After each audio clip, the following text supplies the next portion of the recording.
Spotify Audiobooks presents The Art of War by Sun Tzu, narrated for you by Chris Tester.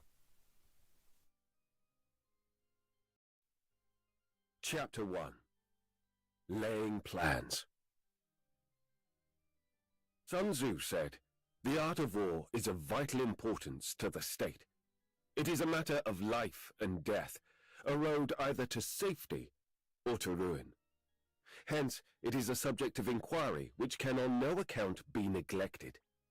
The art of war, then, is governed by 5 constant factors, to be taken into account in one's deliberations when seeking to determine the conditions obtained in the field. These are the moral law, heaven, earth, the commander, and method and discipline. The moral law causes the people to be in complete accord with their ruler, so that they will follow him regardless of their lives, undismayed by any danger. Heaven signifies night and day, cold and heat, times and seasons. Earth comprises distances, great and small, danger and security, open ground and narrow passes, the chances of life and death. The commander stands for the virtues of wisdom, sincerity, benevolence, courage, and strictness. Method and discipline are to be understood as the marshalling of the army in its proper subdivisions, the gradations of rank among the officers, the maintenance of roads by which supplies may reach the army, and the control of military expenditure. These 5 heads should be familiar to every general. He who knows them will be victorious. He who knows them not will fail. Therefore, in your deliberations, when seeking to determine the military conditions, let them be made the basis of a comparison, in this wise. Which of the 2 sovereigns is imbued with the moral law? Which of the 2 generals has the most ability? With whom lie the advantages derived from heaven and earth? On which side is discipline most rigorously enforced? Which army is stronger? On which side are officers and men more highly trained? In which army is there a greater constancy both in reward and punishment? By means of these 7 considerations, I can forecast victory or defeat. The general that hearkens to my counsel and acts upon it will conquer. Let such a one be retained in command. The general that hearkens not to my counsel nor acts upon it will suffer defeat. Let such a one be dismissed. While heeding the profit of my counsel, avail yourself also of any helpful circumstances over and beyond the ordinary rules. According as circumstances are favorable, one should modify one's plans. All warfare is based on deception. Hence, when able to attack, we must seem unable. When using our forces, we must seem inactive. When we are near, we must make the enemy believe we are far away. When far away, we must make him believe we are near. Hold out baits to entice the enemy. Feign disorder and crush him. If he is secure at all points, be prepared for him. If he is in superior strength, evade him. If your opponent is of choleric temper, seek to irritate him. Pretend to be weak, that he may grow arrogant, and if he is taking his ease, give him no rest. If his forces are united, separate them. Attack him when he is unprepared to appear where you are not expected. These military devices, leading to victory, must not be divulged beforehand. Now the general who wins a battle makes many calculations in his temple ere the battle is fought. The general who loses a battle makes but few calculations beforehand. Thus do many calculations lead to victory, and few calculations to defeat. How much more no calculation at all. It is by attention to this point that I can foresee who is likely to win or lose. Chapter 2. Waging War. Sun Tzu said, "In the operations of war, where there are in the field 1,000 swift chariots, as many heavy chariots, and 100,000 mail-clad soldiers, with provisions enough to carry them 1,000 li, The expenditure at home and at the front, including entertainment of guests, small items such as glue and paint, and sums spent on chariots and armor, will reach the total of 1,000 ounces of silver per day. Such is the cost of raising an army of 100,000 men. When you engage in actual fighting, if victory is long in coming, the men's weapons will grow dull, and their ardor will be damped.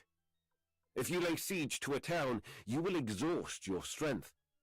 Again, if the campaign is protracted, the resources of the state will not be equal to the strain. Now, when your weapons are dulled, your ardor damped, your strength exhausted, and your treasure spent, other chieftains will spring up to take advantage of your extremity. Then, no man, however wise, will be able to avert the consequences that must ensue. Thus, though we have heard of stupid haste in war, cleverness has never been seen associated with long delays. There is no instance of a country having benefited from prolonged warfare. It is only one who is thoroughly acquainted with the evils of war that can thoroughly understand the profitable way of carrying it on. The skillful soldier does not raise a second levy, neither are his supply wagons loaded more than twice. Bring war material with you from home, but forage on the enemy. Thus, the army will have enough food for its needs. Poverty of the state exchequer causes an army to be maintained by contributions from a distance. Contributing to maintain an army at a distance causes the people to be impoverished. On the other hand, the proximity of an army causes prices to go up, and high prices cause the people's substance to be drained away. When their substance is drained away, the peasantry will be afflicted by heavy exactions. With this loss of substance and exhaustion of strength, the homes of the people will be stripped bare, and 3/10 of their incomes will be dissipated, while government expenses for broken chariots, worn-out horses, breastplates and helmets, bows and arrows, spears and shields, protective mantlets, draft oxen, and heavy wagons will amount to 4/10 of its total revenue. Hence, a wise general makes a point of foraging on the enemy. 1 cartload of the enemy's provisions is equivalent to 20 of one's own, and likewise a single pickle of his provender is equivalent to 20 from one's own store. Now, in order to kill the enemy, our men must be roused to anger. Though there may be advantage from defeating the enemy, they must have their rewards. Therefore, in chariot fighting, when 10 or more chariots have been taken, those should be rewarded who took the first. Our own flag should be substituted for those of the enemy, and the chariots mingled and used in conjunction with ours. The captured soldiers should be kindly treated and kept. This is called using the conquered foe to augment one's own strength. In war, then, let your great object be victory, not lengthy campaigns. Thus, it may be known that the leader of armies is the arbiter of the people's fate, the man on whom it depends whether the nation shall be in peace or in peril. Chapter 3. Attack by Stratagem. Sun Tzu said, "In the practical art of war, the best thing of all is to take the enemy's country whole and intact. To shatter and destroy it is not so good. So, too, it is better to capture an entire army than to destroy it, to capture a regiment, a detachment, or a company entire than to destroy them. Hence, to fight and conquer in all your battles is not supreme excellence. Supreme excellence consists in breaking the enemy's resistance without fighting. Thus, the highest form of generalship is to balk the enemy's plans. The next best is to prevent the junction of the enemy's forces. The next in order is to attack the enemy's army in the field, and the worst policy of all is to besiege walled cities. The rule is not to besiege walled cities if it can possibly be avoided. The preparation of mantlets, movable shelters, and various implements of war will take up 3 whole months, and the piling up of mounds over against the walls will take 3 months more. The general, unable to control his irritation, will launch his men to the assault like swarming ants, with the results that 1/3 of his men are slain, while the town still remains untaken. Such are the disastrous effects of a siege. Therefore, the skillful leader subdues the enemy's troops without any fighting. He captures their cities without laying siege to them. He overthrows their kingdom without lengthy operations in the field. With his forces intact, he will dispute the mastery of the empire, and thus, without losing a man, his triumph will be complete. This is the method of attacking by stratagem. It is the rule in war. If our forces are 10 to the enemy's 1, to surround him. If 5 to 1, to attack him. If twice as numerous, to divide our army into 2. If equally matched, we can offer battle. If slightly inferior in numbers, we can avoid the enemy.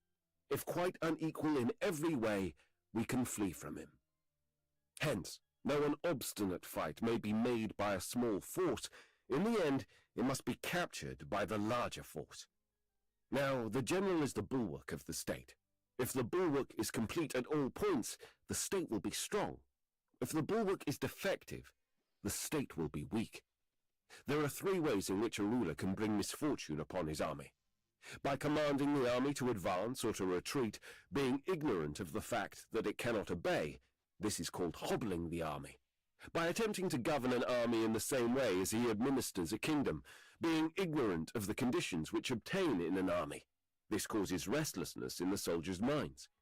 By employing the officers of his army without discrimination, through ignorance of the military principle of adaptation to circumstances, this shakes the confidence of the soldiers. But when the army is restless and distrustful, trouble is sure to come from the other feudal princes. This is simply bringing anarchy into the army and flinging victory away. Thus, we may know that there are 5 essentials for victory. He will win who knows when to fight and when not to fight. He will win who knows how to handle both superior and inferior forces. He will win whose army is animated by the same spirit throughout all its ranks. He will win who, prepared himself, waits to take the enemy unprepared. He will win who has military capacity and is not interfered with by the sovereign. Victory lies in the knowledge of these 5 points. Hence the saying, if you know the enemy and know yourself, you need not fear the result of 100 battles. If you know yourself but not the enemy, for every victory gained you will also suffer a defeat. If you know neither the enemy nor yourself, you will succumb in every battle. Chapter 4. Tactical Dispositions. Sun Tzu said, "The good fighters of old first put themselves beyond the possibility of defeat, and then waited for an opportunity of defeating the enemy. To secure ourselves against defeat lies in our own hands, but the opportunity of defeating the enemy is provided by the enemy himself. Thus, the good fighter is able to secure himself against defeat, but cannot make certain of defeating the enemy. Hence the saying, one may know how to conquer without being able to do it. Security against defeat implies defensive tactics. Ability to defeat the enemy means taking the offensive. Standing on the defensive indicates insufficient strength, attacking a superabundance of strength. The general who is skilled in defense hides in the most secret recesses of the earth.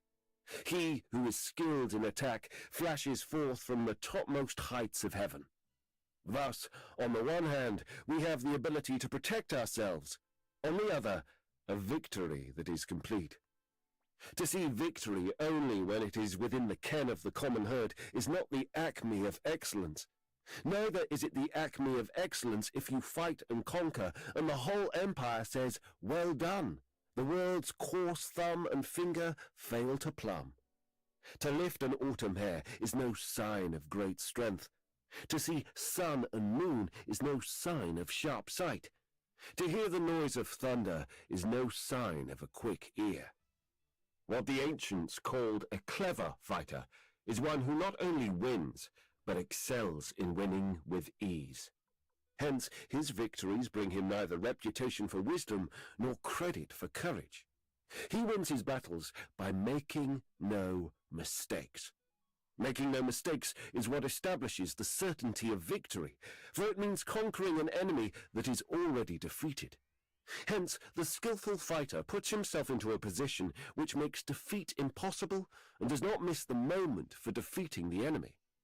Thus, it is that in war, the victorious strategist only seeks battle after the victory has been won, whereas he who is destined to defeat first fights and afterwards looks for victory.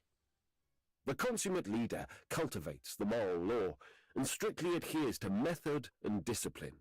Thus, it is in his power to control success. In respect to military methods, we have, firstly, measurement. Secondly, estimation of quantity. Thirdly, calculation. Fourthly, balancing of chances. Fifthly, victory. Measurement owes its existence to earth. Estimation of quantity to measurement. Calculation to estimation of quantity. Balancing of chances to calculation, and victory to balancing of chances. A victorious army opposed to a routed one is as a pound's weight placed on the scale against a single grain. The onrush of a conquering force is like the bursting of pent-up waters into a chasm 1,000 fathoms deep. So much for tactical dispositions. Chapter 5. Energy. Sun Tzu said, "The control of a large force is the same principle as the control of a few men. It is merely a question of dividing up their numbers. Fighting with a large army under your command is nowise different from fighting with a small one. It is merely a question of instituting signs and signals. To ensure that your whole host may withstand the brunt of the enemy's attack and remain unshaken. This is effected by maneuvers direct and indirect. That the impact of your army may be like a grindstone dashed against an egg. This is effected by the science of weak points and strong. In all fighting, the direct method may be used for joining battle, but indirect methods will be needed in order to secure victory.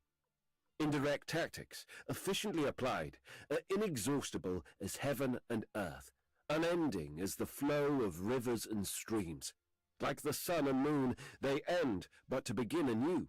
Like the four seasons, they pass away but to return once more. There are not more than 5 musical notes, yet the combinations of these 5 give rise to more melodies than can ever be heard. There are not more than 5 primary colors, blue, yellow, red, white, and black, yet in combination they produce more hues than can ever be seen. There are not more than 5 cardinal tastes, sour, acrid, salt, sweet, bitter, yet combinations of them yield more flavors than can ever be tasted. In battle, there are not more than 2 methods of attack, the direct and the indirect, yet these 2 in combination give rise to an endless series of maneuvers. The direct and the indirect lead on to each other in turn. It is like moving in a circle. You never come to an end. Who can exhaust the possibilities of their combination? The onset of troops is like the rush of a torrent which will even roll stones along in its course. The quality of decision is like the well-timed swoop of a falcon which enables it to strike and destroy its victim. Therefore, the good fighter will be terrible in his onset and prompt in his decision. Energy may be likened to the bending of a crossbow, decision to the releasing of the trigger. Amid the turmoil and tumult of battle, there may be seeming disorder, and yet no real disorder at all. Amid confusion and chaos, your array may be without head or tail, yet it will be proof against defeat. Simulated disorder postulates perfect discipline. Simulated fear postulates courage. Simulated weakness postulates strength. Hiding order beneath the cloak of disorder is simply a question of subdivision. Concealing courage under a show of timidity presupposes a fund of latent energy. Masking strength with weakness is to be effected by tactical dispositions. Thus, One who is skillful at keeping the enemy on the move maintains deceitful appearances, according to which the enemy will act. He sacrifices something that the enemy may snatch at it. By holding out baits, he keeps him on the march. Then, with a body of picked men, he lies in wait for him. The clever combatant looks to the effect of combined energy and does not require too much from individuals. Hence, his ability to pick out the right men and utilize combined energy. When he utilizes combined energy, his fighting men become as it were like unto rolling logs or stones. For it is the nature of a log or stone to remain motionless on level ground and to move when on a slope, if four-cornered to come to a standstill, but if round-shaped to go rolling down. Thus, the energy developed by good fighting men is as the momentum of a round stone rolled down a mountain thousands of feet in height. So much on the subject of energy. Chapter 6. Weak Points and Strong. Sun Tzu said, "Whoever is first in the field and awaits the coming of the enemy will be fresh for the fight. Whoever is second in the field and has to hasten to battle will arrive exhausted." Therefore, the clever combatant imposes his will on the enemy, but does not allow the enemy's will to be imposed on him. By holding out advantages to him, he can cause the enemy to approach of his own accord, or, by inflicting damage, he can make it impossible for the enemy to draw near. If the enemy is taking his ease, he can harass him. If well supplied with food, he can starve him out. If quietly encamped, he can force him to move. Appear at points which the enemy must hasten to defend. March swiftly to places where you are not expected. An army may march great distances without distress if it marches through a country where the enemy is not. You can be sure of succeeding in your attacks if you only attack places which are undefended. You can ensure the safety of your defense if you only hold positions that cannot be attacked. Hence, that general is skillful in attack whose opponent does not know what to defend, and he is skillful in defense whose opponent does not know what to attack. O divine art of subtlety and secrecy! Through you we learn to be invisible, through you inaudible, and hence we can hold the enemy's fate in our hands. You may advance and be absolutely irresistible if you make for the enemy's weak points. You may retire and be safe from pursuit if your movements are more rapid than those of the enemy.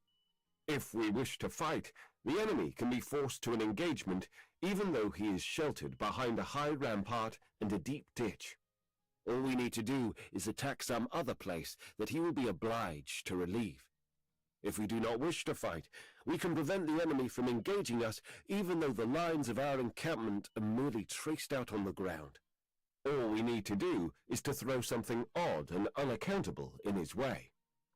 By discovering the enemy's dispositions and remaining invisible ourselves, we can keep our forces concentrated while the enemy's must be divided. We can form a single united body while the enemy must split up into fractions. Hence, there will be a whole pitted against separate parts of a whole, which means that we shall be many to the enemy's few. And if we are able thus to attack an inferior force with a superior one, our opponents will be in dire straits. The spot where we intend to fight must not be made known, for then the enemy will have to prepare against a possible attack at several different points, and his forces being thus distributed in many directions, the numbers we shall have to face at any given point will be proportionately few. For should the enemy strengthen his van, he will weaken his rear. Should he strengthen his rear, he will weaken his van. Should he strengthen his left, he will weaken his right. Should he strengthen his right, he will weaken his left. If he sends reinforcements everywhere, he will everywhere be weak. Numerical weakness comes from having to prepare against possible attacks. Numerical strength from compelling our adversary to make these preparations against us. Knowing the place and the time of the coming battle, we may concentrate from the greatest distances in order to fight. But if neither time nor place be known, then the left wing will be impotent to succor the right equally impotent to succor the left. the van unable to relieve the rear, or the rear to support the van. How much more so if the furthest portions of the army are anything under 100 li apart, and even the nearest are separated by several li. Though according to my estimate, the soldiers of Yua exceed our own in number, that shall advantage them nothing in the matter of victory. I say then that victory can be achieved. Though the enemy is stronger in numbers, we may prevent him from fighting. Scheme, so as to discover his plans and the likelihood of their success. Rouse him and learn the principle of his activity or inactivity. Force him to reveal himself, so as to find out his vulnerable spots. Carefully compare the opposing army with your own, so that you may know where strength is superabundant and where it is deficient. In making tactical dispositions, the highest pitch you can attain is to conceal them. Conceal your dispositions, and you will be safe from the prying of the subtlest spies, from the machinations of the wisest brains. How victory may be produced for them out of the enemy's own tactics, that is what the multitude cannot comprehend. All men can see the tactics whereby I conquer, but what none can see is the strategy out of which victory has evolved. Do not repeat the tactics which have gained you one victory, but let your methods be regulated by the infinite variety of circumstances. Military tactics are like unto water, for water in its natural course runs away from high places and hastens downwards. So, in war, the way is to avoid what is strong and to strike at what is weak. Water shapes its course according to the nature of the ground over which it flows. The soldier works out his victory in relation to the foe whom he is facing. Therefore, just as water retains no constant shape, so in warfare there are no constant conditions.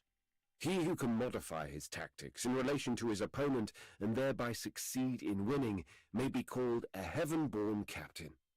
The 5 elements, water, fire, wood, metal, earth, are not always equally predominant. The 4 seasons make way for each other in turn. There are short days and long.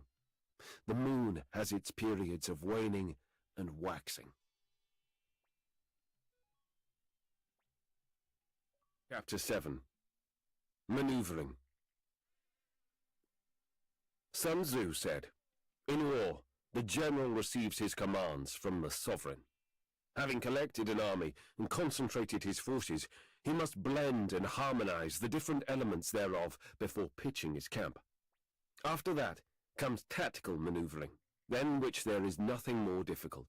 The difficulty of tactical maneuvering consists in turning the devious into the direct, and misfortune into gain. Thus, to take a long and circuitous route, after enticing the enemy out of the way, and those starting after him, to contrive to reach the goal before him, shows knowledge of the artifice of deviation. Maneuvering with an army is advantageous, with an undisciplined multitude most dangerous. If you set a fully equipped army in march in order to snatch an advantage, the chances are that you will be too late. On the other hand, to detach a flying column for the purpose involves the sacrifice of its baggage and stores. Thus, if you order your men to roll up their buff coats and make forced marches without halting day or night, covering double the usual distance at a stretch, doing 100 li in order to wrest an advantage, the leaders of all your 3 divisions will fall into the hands of the enemy. The stronger men will be in front, the jaded ones will fall behind, and on this plan only 1/10 of your army will reach its destination. If you march 50 li in order to outmaneuver the enemy, you will lose the leader of your 1st division, and only half your force will reach the goal. If you march 30 li with the same object, 2/3 of your army will arrive. We may take it, then, that an army without its baggage train is lost. Without provisions, it is lost. Without bases of supply, it is lost. We cannot enter into alliances until we are acquainted with the designs of our neighbors. We are not fit to lead an army on the march unless we are familiar with the face of the country, its mountains and forests, its pitfalls and precipices, its marshes and swamps. We shall be unable to turn natural advantages to account unless we make use of local guides. In war, practice dissimulation and you will succeed. Move only if there is a real advantage to be gained. Whether to concentrate or to divide your troops must be decided by circumstances. Let your rapidity be that of the wind, your compactness that of the forest. In raiding and plundering, be like fire, in immovability like a mountain. Let your plans be dark and impenetrable as night, and when you move, fall like a thunderbolt. When you plunder a countryside, let the spoil be divided amongst your men. When you capture new territory, cut it up into allotments for the benefit of the soldiery. Ponder and deliberate before you make a move. He will conquer who has learned the artifice of deviation. Such is the art of maneuvering. The Book of Army Management says, on the field of battle, the spoken word does not carry far enough, hence the institution of gongs and drums. Nor can ordinary objects be seen clearly enough, hence the institution of banners and flags. Gongs and drums, banners and flags, a means whereby the ears and eyes of the host may be focused on one particular point. The host thus forming a single united body, is it impossible either for the brave to advance alone or for the cowardly to retreat alone? This is the art of handling large masses of men. In night fighting, then, make much use of signal fires and drums, and in fighting by day, of flags and banners, as a means of influencing the ears and eyes of your army. A whole army may be robbed of its spirit. A commander-in-chief may be robbed of his presence of mind. Now a soldier's spirit is keenest in the morning. By noonday it has begun to flag, and in the evening his mind is bent only on returning to camp. A clever general, therefore, avoids an army when its spirit is keen, but attacks it when it is sluggish and inclined to return. This is the art of studying moods. Disciplined and calm, to await the appearance of disorder and hubbub amongst the enemy. This is the art of retaining self-possession. To be near the goal while the enemy is still far from it. To wait at ease while the enemy is toiling and struggling. To be well fed while the enemy is famished. This is the art of husbanding one's strength. To refrain from intercepting an enemy whose banners are in perfect order. To refrain from attacking an army drawn up in calm and confident array. This is the art of studying circumstances. It is a military axiom not to advance uphill against the enemy, nor to oppose him when he comes downhill. Do not pursue an enemy who simulates flight. Do not attack soldiers whose temper is keen. Do not swallow a bait offered by the enemy. Do not interfere with an army that is returning home. When you surround an army, leave an outlet free. Do not press a desperate foe too hard. Such is the art of warfare. Chapter 8. Variation of Tactics. Sun Tzu said, in a war, the general receives his commands from the sovereign, collects his army, and concentrates his forces. When in difficult country, do not encamp. In country where high roads intersect, join hands with your allies. Do not linger in dangerously isolated positions. In hemmed-in situations, you must resort to stratagem. In a desperate position, you must fight. There are roads which must not be followed, armies which must be not attacked, towns which must not be besieged, positions which must not be contested, commands of the sovereign which must not be obeyed. The general who thoroughly understands the advantages that accompany variation of tactics knows how to handle his troops. The general who does not understand these may be well acquainted with the configuration of the country, yet he will not be able to turn his knowledge to practical account. So, the student of war who is unversed in the art of war of varying his plans, even though he be acquainted with the 5 advantages, will fail to make the best use of his men. Hence, in the wise leader's plans, considerations of advantage and of disadvantage will be blended together.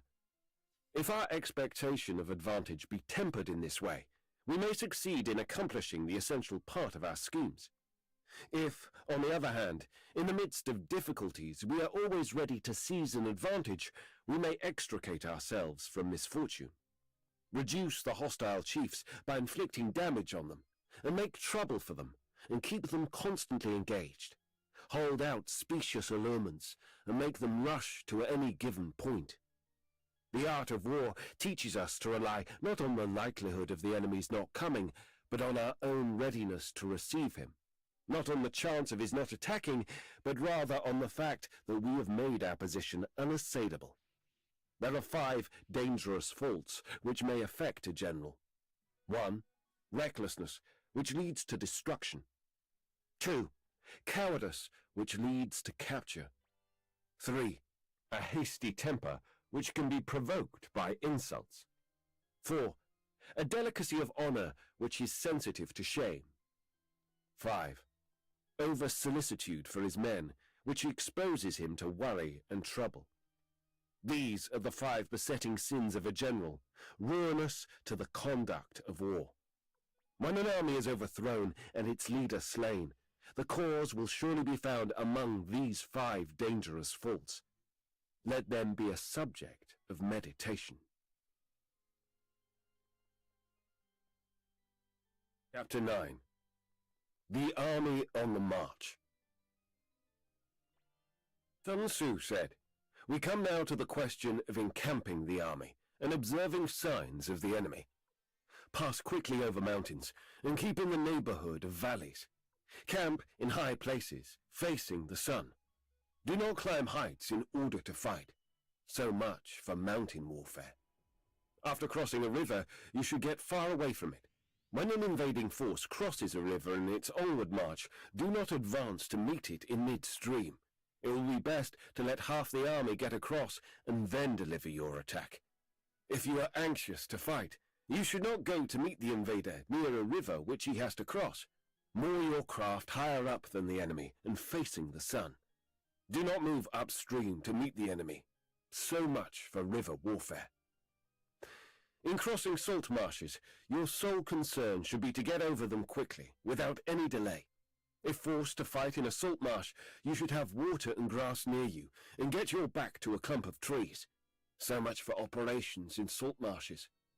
In dry, level country, take up an easily accessible position with rising ground to your right and on your rear, so that the danger may be in front and safety lie behind. So much for campaigning in flat country. These are the 4 useful branches of military knowledge which enabled the Yellow Emperor to vanquish 4 several sovereigns. All armies prefer high ground to low, and sunny places to dark. If you are careful of your men and camp on hard ground, the army will be free from disease of every kind, and this will spell victory. When you come to a hill or a bank, occupy the sunny side with the slope on your right rear. Thus you will at once act for the benefit of your soldiers and utilize the natural advantages of the ground. When, in consequence of heavy rains up country, a river which you wish to ford is swollen and flecked with foam, you must wait until it subsides. Country in which there are precipitous cliffs with torrents running between, deep natural hollows, confined places, tangled thickets, quagmires and crevices should be left with all possible speed and not approached. While we keep away from such places, we should get the enemy to approach them. While we face them, we should let the enemy have them on his rear. If, in the neighborhood of your camp, there should be any hilly country, ponds surrounded by aquatic grass, hollow basins filled with reeds, or woods with thick undergrowth, they must be carefully rooted out and searched, for these are places where men in ambush or insidious spies are likely to be lurking. When the enemy is close at hand and remains quiet, he is relying on the natural strength of his position. When he keeps aloof and tries to provoke a battle, he is anxious for the other side to advance. If his place of encampment is easy of access, he is tendering a bait. Movement amongst the trees of a forest shows that the enemy is advancing. The appearance of a number of screens in the midst of thick grass means that the enemy wants to make us suspicious. The rising of birds in their flight is the sign of an ambuscade. Startled beasts indicate that a sudden attack is coming. When there is dust rising in a high column, it is the sign of chariots advancing. When the dust is low but spread over a wide area, it betokens the approach of infantry. When it branches out in different directions, it shows that parties have been sent to collect firewood. A few clouds of dust moving to and fro signify that the army is encamping. Humble words and increased preparations are signs that the enemy is about to advance. Violent language and driving forward as if to the attack are signs that he will retreat. When the light chariots come out first and take up a position on the wings, it is a sign that the enemy is forming for battle. Peace proposals unaccompanied by a sworn covenant indicate a plot. When there is much running about and the soldiers fall into rank, it means that the critical moment has come. When some are seen advancing and some retreating, it is a lure. When the soldiers stand leaning on their spears, they are faint from want of food. If those who are sent to draw water begin by drinking themselves, the army is suffering from thirst. If the enemy sees an advantage to be gained and makes no effort to secure it, the soldiers are exhausted. If birds gather on any spot, it is unoccupied. Clamour by night betokens nervousness. If there is disturbance in the camp, the general's authority is weak. If the banners and flags are shifted about, sedition is afoot. If the officers are angry, it means that the men are weary. When an army feeds its horses with grain and kills its cattle for food, and when the men do not hang their cooking pots over the campfires, showing that they will not return to their tents, you may know that they are determined to fight to the death. The sight of men whispering together in small knots or speaking in subdued tones points to disaffection amongst the rank and file. Too frequent rewards signify that the enemy is at the end of his resources. Too many punishments betray a condition of dire distress. To begin by bluster, but afterwards to take fright at the enemy's numbers, shows a supreme lack of intelligence. When envoys are sent with compliments in their mouths, it is a sign that the enemy wishes for a truce. If the enemy's troops march up angrily and remain facing ours for a long time without either joining battle or taking themselves off again, the situation is one that demands great vigilance and circumspection. If our troops are no more in number than the enemy, that is amply sufficient. It only means that no direct attack can be made. What we can do is simply to concentrate all our available strength, keep a close watch on the enemy, and obtain reinforcements. He who exercises no forethought but makes light of his opponents is sure to be captured by them. If soldiers are punished before they have grown attached to you, they will not prove submissive, and, unless submissive, then will be practically useless. If, when the soldiers have become attached to you, punishments are not enforced, they will still be useless. Therefore, soldiers must be treated in the first instance with humanity, but kept under control by means of iron discipline. This is a certain road to victory. If in training soldiers commands are habitually enforced, the army will be well disciplined. If not, its discipline will be bad. If a general shows confidence in his men, but always insists on his orders being obeyed, the gain will be mutual. Chapter 10. Terrain.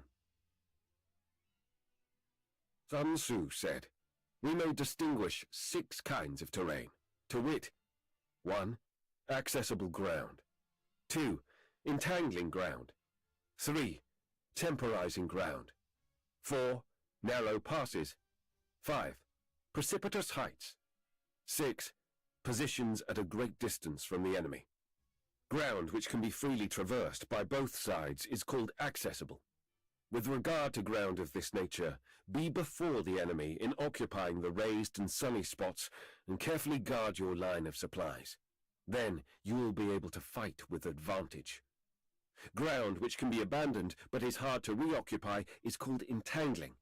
From a position of this sort, if the enemy is unprepared, you may sally forth and defeat him. But if the enemy is prepared for your coming and you fail to defeat him, then, return being impossible, disaster will ensue. When the position is such that neither side will gain by making the first move, it is called temporizing ground. In a position of this sort, even though the enemy should offer us an attractive bait, it will be advisable not to stir forth, but rather to retreat, thus enticing the enemy in his turn. Then, what part of his army has come out, we may deliver our attack with advantage. With regard to narrow passes, if you can occupy them first, let them be strongly garrisoned and await the advent of the enemy. Should the enemy forestall you in occupying a pass, do not go after him if the pass is fully garrisoned, but only if it is weakly garrisoned. With regard to precipitous heights, if you are beforehand with your adversary, you should occupy the raised and sunny spots and there wait for him to come up. If the enemy has occupied them before you, do not follow him, but retreat and try to entice him away. If you are situated at a great distance from the enemy, and the strength of the two armies is equal, it is not easy to provoke a battle, and fighting will be to your disadvantage. These 6 are the principles connected with earth. The general who has attained a responsible post must be careful to study them. Now an army is exposed to 6 several calamities, not arising from natural causes, but from faults for which the general is responsible. These are 1. Flight. 2. Insubordination. 3. Collapse. 4. Ruin. 5. Disorganization. 6. Rout. Other conditions being equal, if one force is hurled against another 10 times its size, the result will be the flight of the former. When the common soldiers are too strong and their officers too weak, the result is insubordination. When the officers are too strong and the common soldiers too weak, the result is collapse. When the higher officers are angry and insubordinate, and on meeting the enemy give battle on their own account from a feeling of resentment, before the commander-in-chief can tell whether or no he is in a position to fight, the result is ruin. When the general is weak and without authority, when his orders are not clear and distinct, when there are no fixed duties assigned to officers and men, and the ranks are formed in a slovenly, haphazard manner, the result is utter disorganization. When a general, unable to estimate the enemy's strength, allows an inferior force to engage a larger one, or hurls a weak detachment against a powerful one, and neglects to place picked soldiers in the front rank, the result must be a rout. These are 6 ways of courting defeat, which must be carefully noted by the general who has attained a responsible post. The natural formation of the country is the soldier's best ally, but a power of estimating the adversary, of controlling the forces of victory, and of shrewdly calculating difficulties, dangers, and distances constitutes the test of a great general. He who knows these things, and in fighting puts his knowledge into practice, will win his battles. He who knows them not, nor practices them, will surely be defeated. If fighting is sure to result in victory, then you must fight even though the ruler forbid it. If fighting will not result in victory, then you must not fight even at the ruler's bidding. The general who advances without coveting fame, and retreats without fearing disgrace, whose only thought is to protect his country and do good service for his sovereign, is the jewel of the kingdom. Regard your soldiers as your children, and they will follow you into the deepest valleys. Look on them as your own beloved sons, and they will stand by you even unto death. If, however, you are indulgent, but unable to make your authority felt, kind-hearted, but unable to enforce your commands, and incapable, moreover, of quelling disorder, then your soldiers must be likened to spoilt children. They are useless for any practical purpose. If we know that our own men are in a condition to attack, but are unaware that the enemy is not open to attack, we have gone only halfway towards victory. If we know that the enemy is open to attack, but are unaware that our own men are not in a condition to attack, we have gone only halfway towards victory. If we know that the enemy is open to attack, and also know that our men are in a condition to attack, but are unaware that the nature of the ground makes fighting impracticable, we have still gone only halfway towards victory. Hence, the experienced soldier, once in motion, is never bewildered. Once he has broken camp, he is never at a loss. Hence the saying, if you know the enemy and know yourself, your victory will not stand in doubt. If you know heaven and know earth, you may make your victory complete. Chapter 11. The 9 Situations. Sun Tzu said, The art of war recognizes 9 varieties of ground. 1. Dispersive ground. 2. Facile ground. 3. Contentious ground. 4. Open ground. 5. Ground of intersecting highways. 6. Serious ground. 7. Difficult ground. 8. Hemmed-in ground. 9. Desperate ground. When a chieftain is fighting in his own territory, it is dispersive ground. When he has penetrated into hostile territory, but to no great distance, it is facile ground. Ground, the possession of which imports great advantage to either side, is contentious ground. Ground on which each side has liberty of movement is open ground. Ground which forms the key to 3 contiguous states, so that he who occupies it first has most of the empire at his command, is ground of intersecting highways. When an army has penetrated into the heart of a hostile country, leaving a number of fortified cities in its rear, it is serious ground. Mountain forests, rugged steeps, marshes and fens, all country that is hard to traverse, this is difficult ground. Ground which is reached through narrow gorges, and from which we can only retire by tortuous paths, so that a small number of the enemy would suffice to crush a large body of our men. This is hemmed-in ground. Ground on which we can only be saved from destruction by fighting without delay is desperate ground. On dispersive ground, therefore, fight not. On facile ground, halt not. On contentious ground, attack not. On open ground, do not try to block the enemy's way. On ground of intersecting highways, join hands with your allies. On serious ground, gather in plunder. In difficult ground, keep steadily on the march. On hemmed-in ground, resort to stratagem. On desperate ground, fight. Those who were called skillful leaders of old knew how to drive a wedge between the enemy's front and rear, to prevent cooperation between his large and small divisions, to hinder the good troops from rescuing the bad, the officers from rallying their men. When the enemy's men were scattered, they prevented them from concentrating. Even when their forces were united, they managed to keep them in disorder. When it was to their advantage, they made a forward move. When otherwise, they stopped still. If asked how to cope with a great host of the enemy in orderly array and on the point of marching to the attack, I should say, begin by seizing something which your opponent holds dear. Then he will be amenable to your will. Rapidity is the essence of war. Take advantage of the enemy's unreadiness. Make your way by unexpected routes and attack unguarded spots. The following are the principles to be observed by an invading force. The further you penetrate into a country, the greater will be the solidarity of your troops, and thus the defenders will not prevail against you. Make forays in fertile country in order to supply your army with food.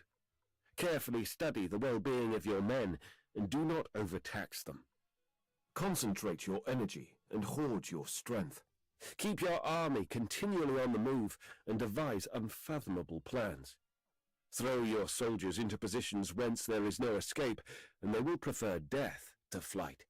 If they will face death, there is nothing they may not achieve. Officers and men alike will put forth their uttermost strength. Soldiers, when in desperate straits, lose the sense of fear. If there is no place of refuge, they will stand firm. If they are in the heart of a hostile country, they will show a stubborn front. If there is no help for it, they will fight hard. Thus, without waiting to be marshalled, the soldiers will be constantly on the qui-vive. Without waiting to be asked, they will do your will. Without restrictions, they will be faithful. Without giving orders, they can be trusted. Prohibit the taking of omens, and do away with superstitious doubts. Then, until death itself comes, no calamity need be feared. If our soldiers are not overburdened with money, it is not because they have a distaste for riches. If their lives are not unduly long, it is not because they are disinclined to longevity. On the day they are ordered out to battle, your soldiers may weep, those sitting up bedewing their garments, and those lying down letting the tears run down their cheeks. But let them once be brought to bay, and they will display the courage of a Chew or a Kwai. The skillful tactician may be likened to the shuljan. Now the shuljan is a snake that is found in the Chang Mountains. Strike at its head, and you'll be attacked by its tail. Strike at its tail, and you'll be attacked by its head. Strike at its middle, and you will be attacked by head and tail both. Asked if an army can be made to imitate the shuljan, I should answer, yes. For the men of Wu and the men of Yue are enemies. Yet if they are crossing a river in the same boat and are caught by a storm, they will come to each other's assistance, just as the left hand helps the right. Hence it is not enough to put one's trust in the tethering of horses and the burying of chariot wheels in the ground. The principle on which to manage an army is to set up one standard of courage which all must reach. How to make the best of both strong and weak, that is a question involving the proper use of ground. Thus, the skillful general conducts his army just as though he were leading a single man, willy-nilly by the hand. It is the business of a general to be quiet and thus ensure secrecy, upright and just, and thus maintain order. He must be able to mystify his officers and men by false reports and appearances, and thus keep them in total ignorance. By altering his arrangements and changing his plans, he keeps the enemy without definite knowledge. By shifting his camp and taking circuitous routes, he prevents the enemy from anticipating his purpose. At the critical moment, the leader of an army acts like one who has climbed up a height and then kicks away the ladder behind him. He carries his men deep into hostile territory before he shows his hand. He burns his boats and breaks his cooking pots. Like a shepherd driving a flock of sheep, he drives his men this way and that, and none knows whither he is going.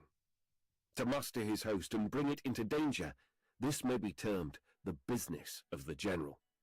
The different measures suited to the 9 varieties of ground, the expediency of aggressive or defensive tactics, and the fundamental laws of human nature, these are things that must most certainly be studied. When invading hostile territory, the general principle is that penetrating deeply brings cohesion. Penetrating but a short way means dispersion. When you leave your own country behind and take your army across neighborhood territory, you find yourself on critical ground. When there are means of communication on all 4 sides, the ground is one of intersecting highways. When you penetrate deeply into a country, it is serious ground.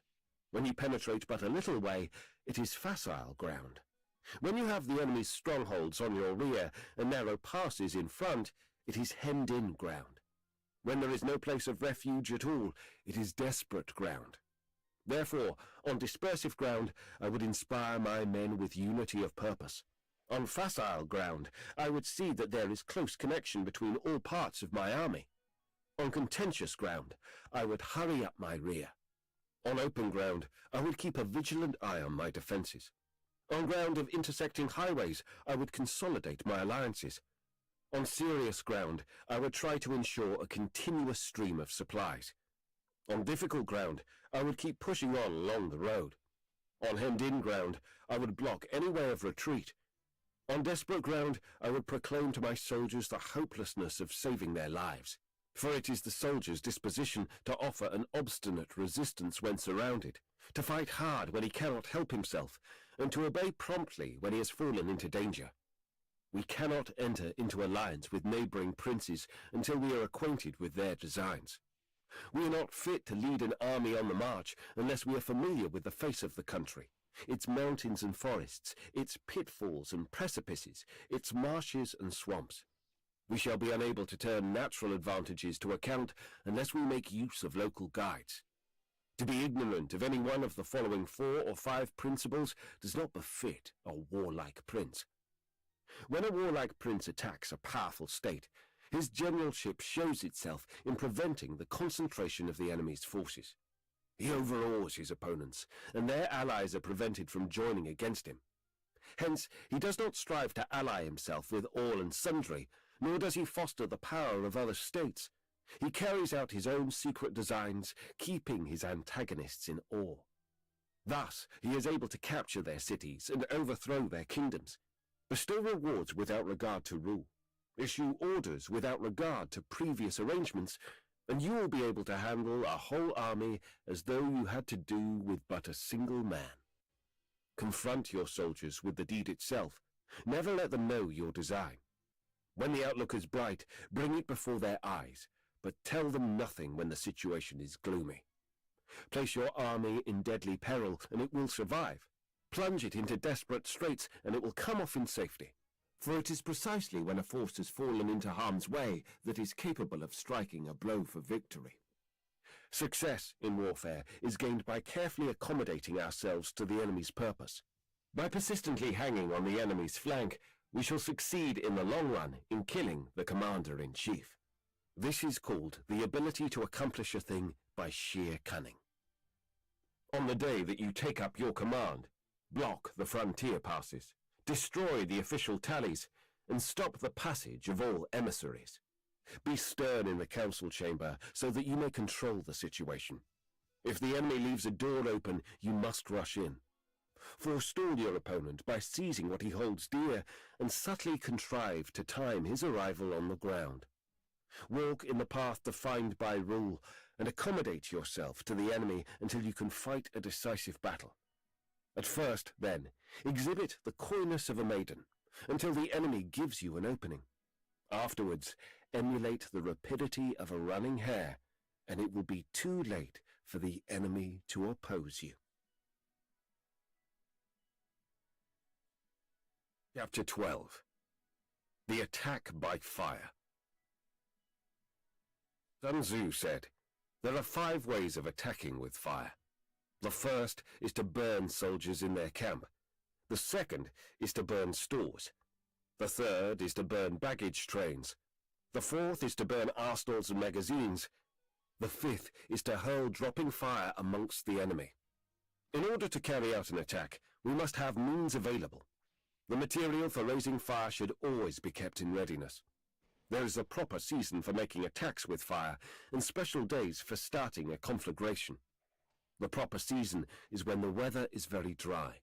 The special days are those when the moon is in the constellations of the sieve, the wall, the wing, or the crossbar, for these 4 are all days of rising wind.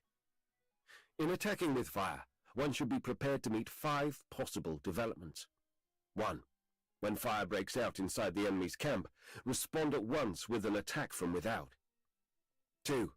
If there is an outbreak of fire, but the enemy's soldiers remain quiet, bide your time and do not attack. 3. When the force of the flames has reached its height, follow it up with an attack if that is practicable. If not, stay where you are. 4. If it is possible to make an assault with fire from without, do not wait for it to break out within, but deliver your attack at a favorable moment. 5. When you start a fire, be to windward of it.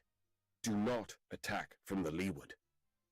A wind that rises in the daytime lasts long, but a night breeze soon falls. In every army, the 5 developments connected with fire must be known, the movements of the stars calculated, and a watch kept for the proper days. Hence, those who use fire as an aid to the attack show intelligence. Those who use water as an aid to the attack gain an accession of strength. By means of water, an enemy may be intercepted, but not robbed of all his belongings. Unhappy is the fate of one who tries to win his battles and succeed in his attacks without cultivating the spirit of enterprise, for the result is waste of time and general stagnation.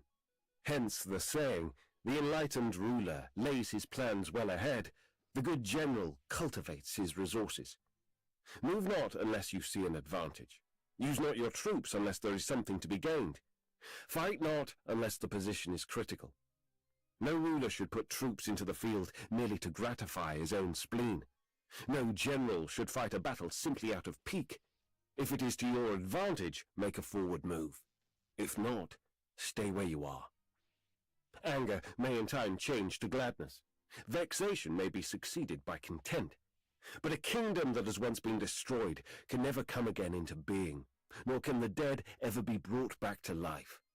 Hence, the enlightened ruler is heedful, and the good general full of caution. This is the way to keep a country at peace and an army intact. Chapter 13. The Use of Spies. Sun Tzu said, Raising a host of 100,000 men and marching them great distances entails heavy loss.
I actually don't think my weapon choice or my character choices even really matter that much, except for the old man. Because I think they're gonna be switched up soon anyway.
This is where I got Mina.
Ooh, I fucked up with him.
People and a drain on the resources of the state. The daily expenditure will amount to 1,000 ounces of silver. There will be commotion at home and abroad, and men will drop down exhausted on the highways. As many as 700,000 families will be impeded in their labor. Hostile armies may face each other for years, striving for the victory which is decided in a single day. This being so, to remain in ignorance of the enemy's condition simply because one grudges the outlay of 100 ounces of silver in honors and emoluments is the height of inhumanity. One who acts thus is no leader of men, no present help to his sovereign, no master of victory. But what enables the wise sovereign and the good general to strike and conquer and achieve things beyond the reach of ordinary men is foreknowledge. Now, this foreknowledge cannot be elicited from spirits. It cannot be obtained inductively from experience, nor by any deductive calculation.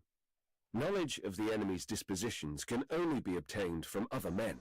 Hence the use of spies, of whom there are 5 classes. 1. Local spies. 2. Inward spies. 3. Converted spies. 4. Doomed spies. 5. Surviving spies. When these 5 kinds of spy are all at work, none can discover the secret system. This is called divine manipulation of the threads. It is the sovereign's most precious faculty. Having local spies means employing the services of the inhabitants of a district. Having inward spies, making use of officials of the enemy. Having converted spies, getting hold of the enemy's spies and using them for our own purposes. Having doomed spies, doing certain things openly for purposes of deception and allowing our own spies to know of them and report them to the enemy. Surviving spies, finally, are those who bring back news from the enemy's camp. Hence it is that with none in the whole army are more intimate relations to be maintained than with spies. None should be more liberally rewarded. In no other business should greater secrecy be preserved. Spies cannot be usefully employed without a certain intuitive sagacity. They cannot be properly managed without benevolence and straightforwardness. Without subtle ingenuity of mind, one cannot make certain of the truth of their reports. Be subtle and use your spies for every kind of business. If a secret piece of news is divulged by a spy before the time is ripe, he must be put to death together with the man to whom the secret was told. Whether the object be to crush an army, to storm a city, or to assassinate an individual, it is always necessary to begin by finding out the names of the attendants, the aide-de-camp, the doorkeepers and sentries of the general in command. Our spies must be commissioned to ascertain these. The enemy spies who have come to spy on us must be sought out, tempted with bribes, led away, and comfortably housed. Thus they will become converted spies and available for our service. It is through the information brought by the converted spy that we are able to acquire and employ local and inward spies. It is owing to his information again that we can cause the doomed spy to carry false tidings to the enemy. Lastly, it is by his information that the surviving spy can be used on appointed occasions. The end and aim of spying, in all its 5 varieties, is knowledge of the enemy, and this knowledge can only be derived, in the first instance, from the converted spy. Hence, it is essential that the converted spy be treated with the utmost liberality. Of old, the rise of the Yin dynasty was due to Ai Qi, who had served under the Xia. Likewise, the rise of the Zhou dynasty was due to Liu Yan, who was served under the Yan. Hence, it is only the enlightened ruler and the wise general who will use the highest intelligence of the army for purposes of spying, and thereby they achieve great results. Spies are a most important element in war, because on them depends an army's ability to move. Appreciations of Sun Tzu. Sun Tzu has exercised a potent fascination over the minds of some of China's greatest men. Among the famous generals who are known to have studied his pages with enthusiasm may be mentioned Sin Han, deceased 196 BC, Feng Ai, deceased 34 AD, Lu Meng, deceased 219, and Yao Fei, 1103 to 1141. The opinion of Cao Kung, who disputes with Sin Han the highest place in Chinese military annals, has already been recorded. Still more remarkable, in one way, is the testimony of purely literary men, such as Su Shring, the father of Su Tongpo, who wrote several essays on military topics, all of which owe their chief inspiration to Sun Tzu. The following short passage by him is preserved in the Yu Hai. Sun Wu saying that, in war one cannot make certain of conquering, is very different indeed from what other books tell us. Wu Qi was a man of the same stamp as Sun Wu. They both wrote books on war, and they are linked together in popular speech as Sun and Wu. But Wu Qi's remarks on war are less weighty. His rules are rougher and more crudely stated, and there is not the same unity of plan as in Sun Tzu's work, where the style is terse, but the meaning fully brought out. The following is an extract from the Impartial Judgments in the Garden of Literature by Tung Ho. Sun Tzu's 13 chapters are not only the staple and base of all military men's training, but also compel the most careful attention of scholars and men of letters. His sayings are terse yet elegant, simple yet profound, perspicuous and eminently practical. Such works as the Luo Yu, the I Ching, and the Great Commentary, as well as the writings of Mencius, Xu Kuang, and Yang Chu, all fall below the level of Sun Tzu. Zhu Xi, commenting on this, fully admits the first part of the criticism, although he dislikes the audacious comparison with the venerated classical works. Language of this sort, he says, encourages a ruler's bent towards unrelenting warfare and reckless militarism. Apologies for war. Accustomed as we are to think of China as the greatest peace-loving nation on earth, we are in some danger of forgetting that her experience of war in all its phases has also been such as no modern state can parallel. Her long military annals stretch back to a point at which they are lost in the mists of time. She had built the Great Wall and was maintaining a huge standing army along her frontier centuries before the first Roman legionary was seen on the Danube.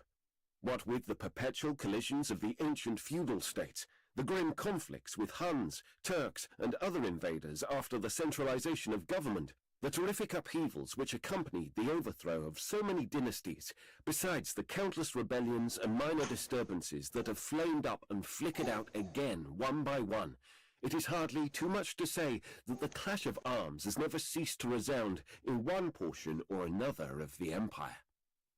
No less remarkable is the succession of illustrious captains to whom China can point with pride. As in all countries, the greatest are fond of emerging at the most fateful crises of her history. Thus, Po Chi stands out conspicuous in the period when Qin was entering upon her final struggle with the remaining independent states. The stormy years which followed the breakup of the Qin dynasty are illuminated by the transcendent genius of Xin Han. When the house of Han in turn is tottering to its fall, the great and baleful figure of Cao Cao dominates the scene. And in the establishment of the Tang dynasty, one of the mightiest tasks achieved by man, the superhuman energy of Li Shimin, afterwards the Emperor Taizong, was seconded by the brilliant strategy of Li Qing. None of these generals need fear comparison with the greatest names in the military history of Europe. In spite of all this, the great body of Chinese sentiment, from Lao Tzu downwards, and especially as reflected in the standard literature of Confucianism, has been consistently pacific and intensely opposed to militarism in any form. It is such an uncommon thing to find any of the literati defending warfare on principle that I have thought it worthwhile to collect and translate a few passages in which the unorthodox view is upheld. The following, by Sima Qian, shows that for all his ardent admiration of Confucius, he was yet no advocate of peace at any price. Military weapons are the means used by the sage to punish violence and cruelty, to give peace to troublous times, to remove difficulties and dangers, and to succor those who are in peril. Every animal with blood in its veins and horns on its head will fight when it is attacked. How much more so will man, who carries in his breast the faculties of love and hatred, joy and anger. When he is pleased, a feeling of affection springs up within him. When angry, his poisoned sting is brought into play. That is the natural law which governs his being. What then shall be said of those scholars of our time, blind to all great issues, and without any appreciation of relative values, who can only bark out their stale formulas about virtue and civilization, condemning the use of military weapons? They will surely bring our country to impotence and dishonor, and the loss of her rightful heritage. Or, at the very least, they will bring about invasion and rebellion, sacrifice of territory and general enfeeblement. Yet they obstinately refuse to modify the position they have taken up. The truth is that, just as in the family the teacher must not spare the rod, and punishments cannot be dispensed with in the state, so military chastisement can never be allowed to fall into abeyance in the empire. All one can say is that this power will be exercised wisely by some, foolishly by others, and that among those who bear arms, some will be loyal and others rebellious. The next piece is taken from Tu Mu's preface to his commentary on Sun Tzu. War may be defined as punishment, which is one of the functions of government. It was the profession of Cheng Yu and Jan Chu, both disciples of Confucius. Nowadays, the holding of trials and hearing of litigation, the imprisonment of offenders and their execution by flogging in the marketplace are all done by officials. But the wielding of huge armies, the throwing down of fortified cities, the hauling of women and children into captivity, and the beheading of traitors, this is also work which is done by officials. The objects of the rack and of military weapons are essentially the same. There is no intrinsic difference between the punishment of flogging and cutting off heads in war. For the lesser infractions of law, which are easily dealt with, only a small amount of force need be employed. Hence the use of military weapons and wholesale decapitation. In both cases, however, the end in view is to get rid of wicked people and to give comfort and relief to the good. Chi Sun asked Jan Yu, saying, "Have you, sir, acquired your military aptitude by study, or is it innate?" Jan Yu replied, "It has been acquired by study." "How can that be so?" said Chi Sun, "seeing that you are a disciple of Confucius?" "It is a fact," replied Jan Yu. "I was taught by Confucius. It is fitting that the great sage should exercise both civil and military functions, though to be sure my instruction in the art of fighting has not yet gone very far." Now, who the author was of this rigid distinction between the civil and the military, and the limitation of each to a separate sphere of action, or in what year of which dynasty it was first introduced, is more than I can say. But, at any rate, it has come about that the members of the governing class are quite afraid of enlarging on military topics, or do so only in a shamefaced manner. If any are bold enough to discuss the subject, they are at once set down as eccentric individuals of coarse and brutal propensities. This is an extraordinary instance in which, through sheer lack of reasoning, men unhappily lose sight of fundamental principles.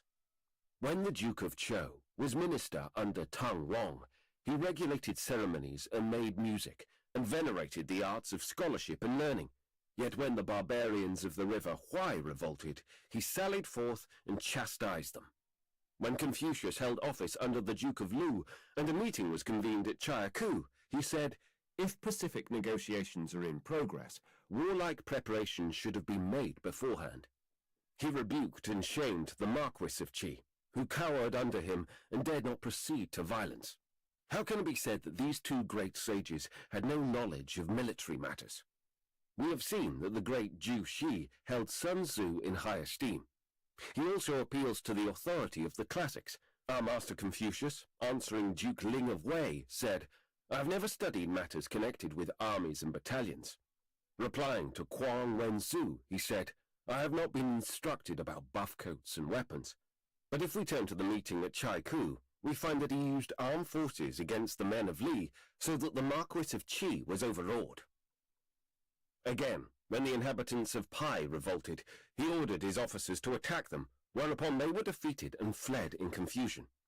He once uttered the words, "If I fight, I conquer." And Jan Yu also said, "The sage exercises both civil and military functions."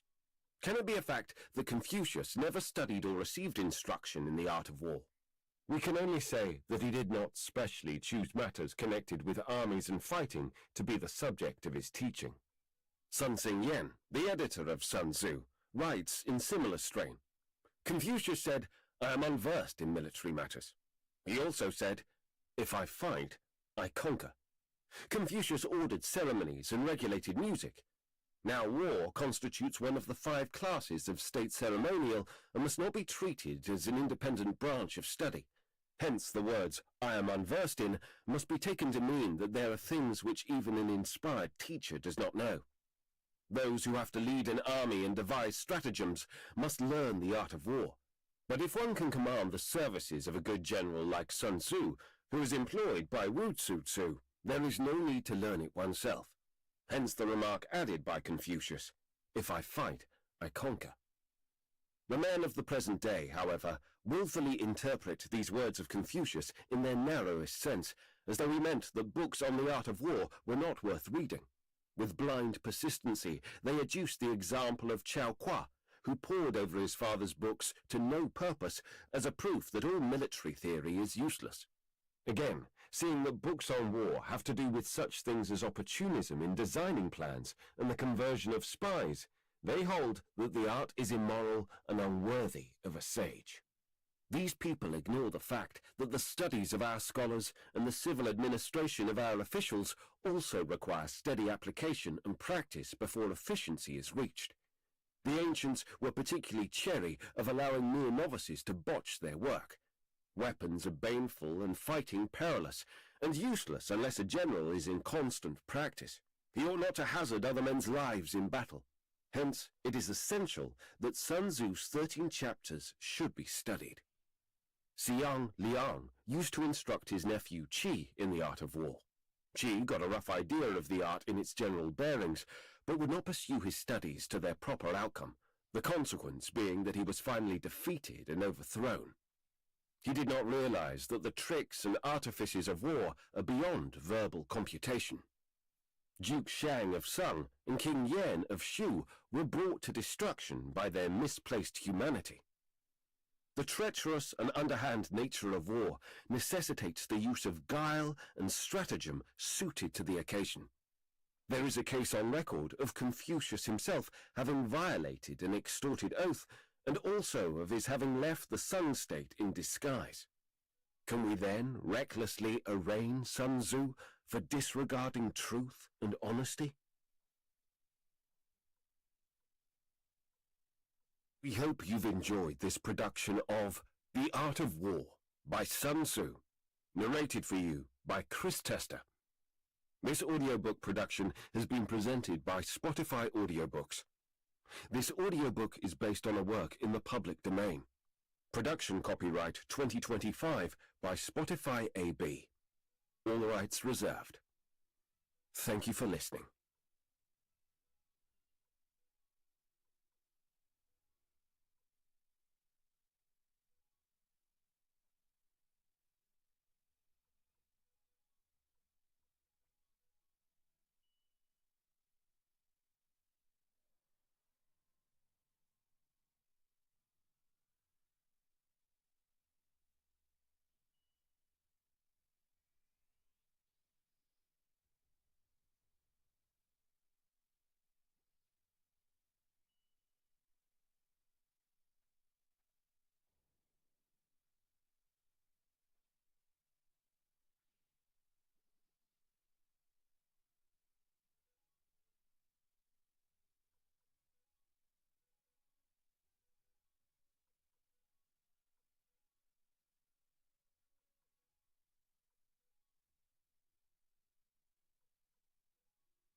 This is such a sad point in the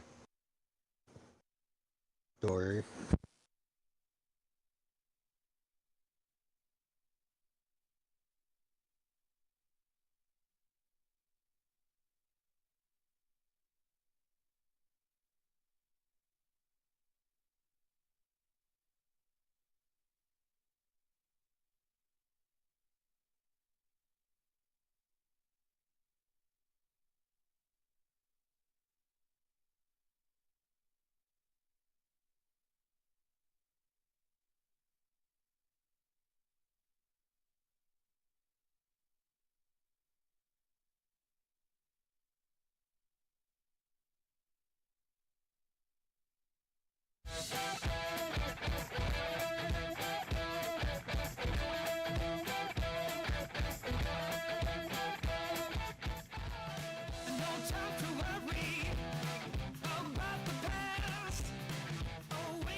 I went by your house, what a big mistake. But for a while I thought that I wouldn't break. I need something else to clear my head. Someone to tell me how to live instead. Just open your eyes and take my advice. Stop rolling the dice and just compromise. It's the chance of your life. Okay, try to be brave. You have so much to say. Take control of your own life. Right now, every mistake makes you feel like a fake. Take control of your own life.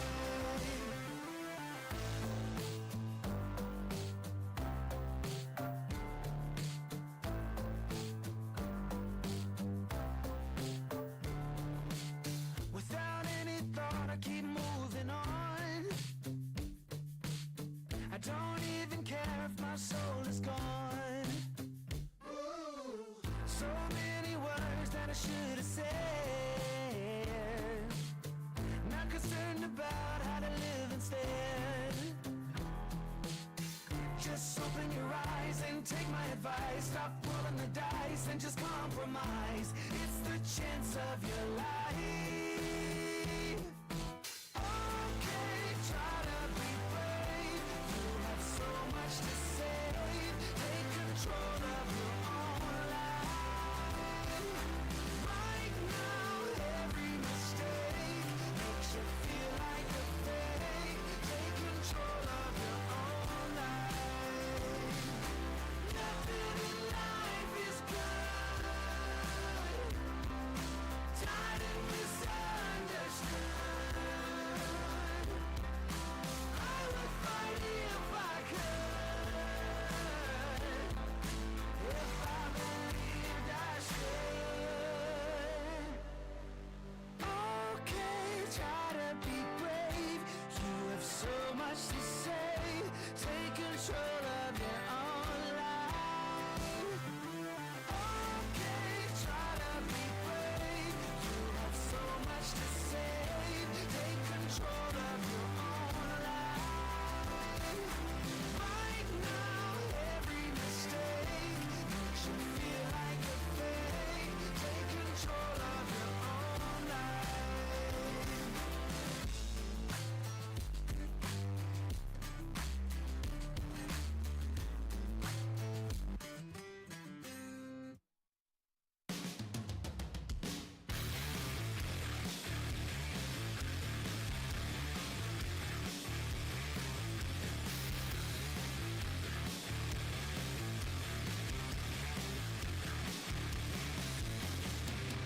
Arms fire and ready to go out there.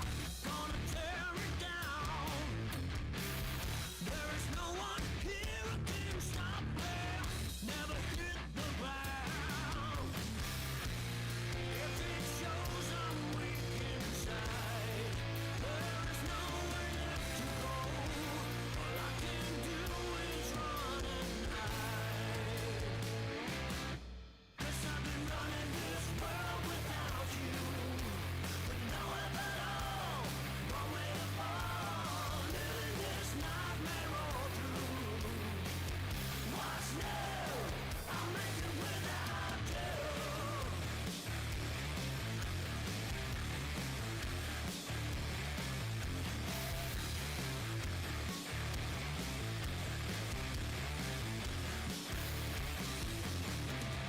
Hold on, you know I can't help it if I drag you down.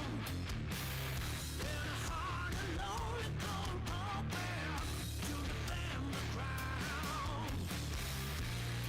If it shows I'm weak inside, there is nowhere left to go. All I can do is run and hide. 'Cause I've been running this world without you. With no help at all, one way to fall. Living this nightmare all through. What's new? I'll make it without you.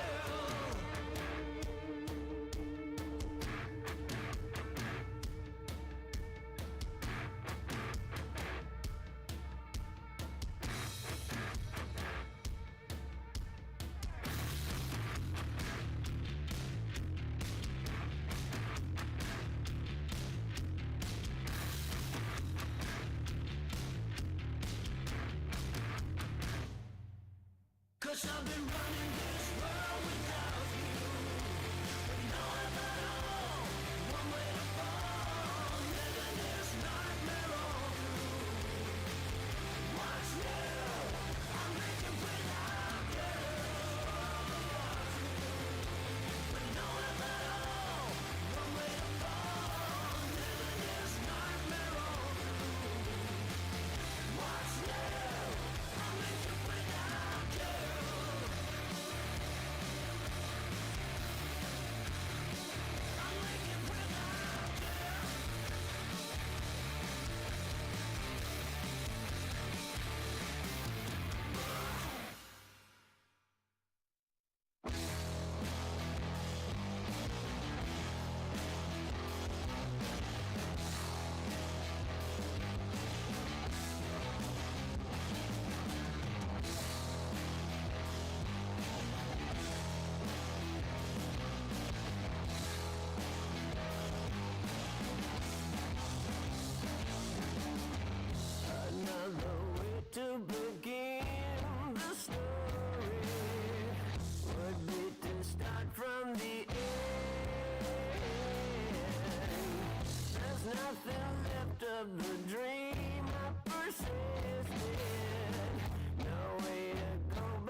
tongue. There's a sarcasm waiting for you.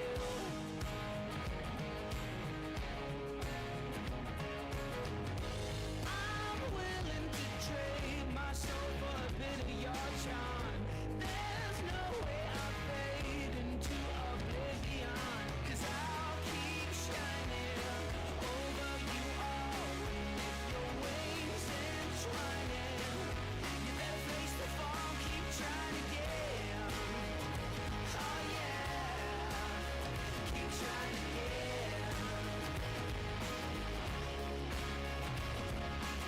There's mud on the floor, desperate people trying to get through the door, although the room's already crowded. But I'll keep shining over you all. And if your wings entwining, you better face the fall, keep trying again. Oh yeah, keep trying again.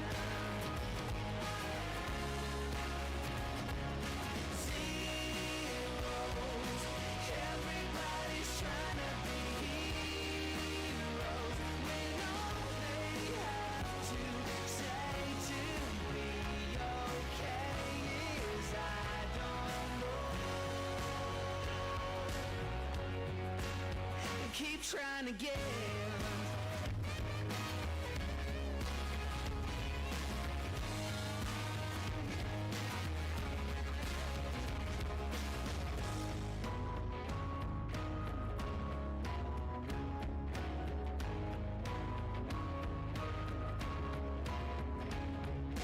I'll keep shining over you all. With your wings entwining, you better face the fall.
hardly stand the heat.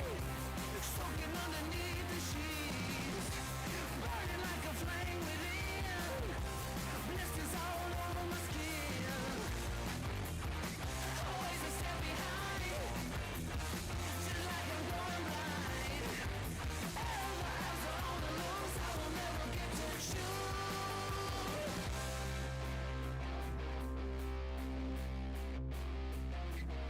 Come on.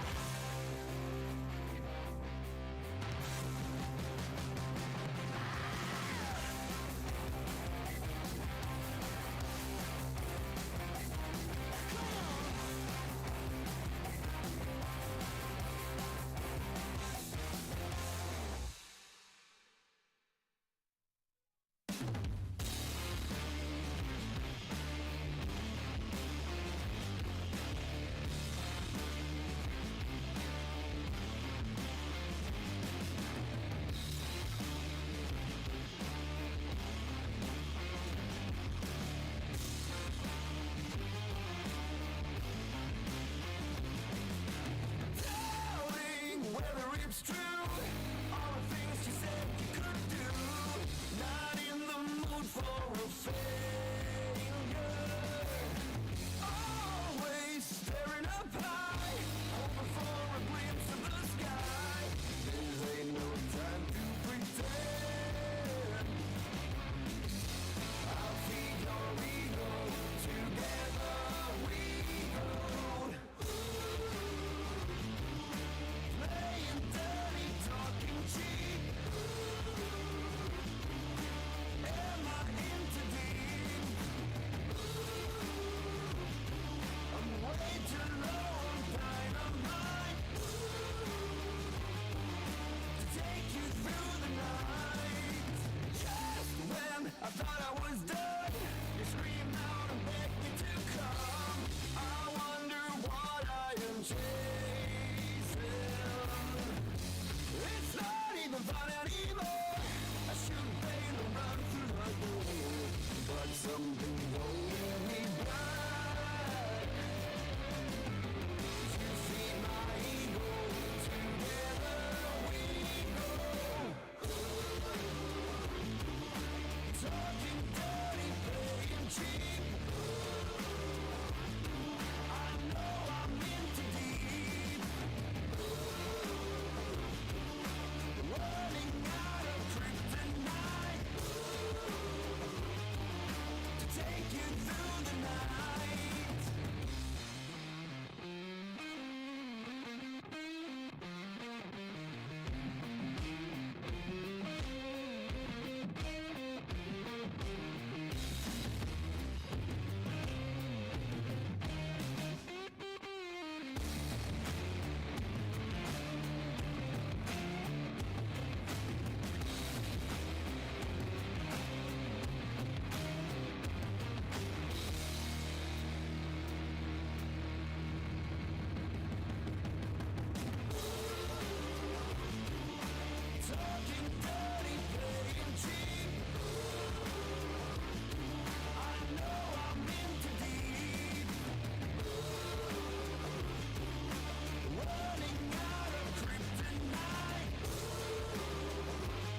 a letting go of all the reasons I never died. I know we can't belong in this love we're fighting. I can't be wrong when it's never right. But my only love for you is dying every night. I guess we need a reason to breathe. Set our walls. I walked this road 1,000 times. Embrace the ones that help me rise. There's no telling how far we'll go. I keep them close like an enemy, and watch these walls gaping on me. Just so you know, I've been through this before.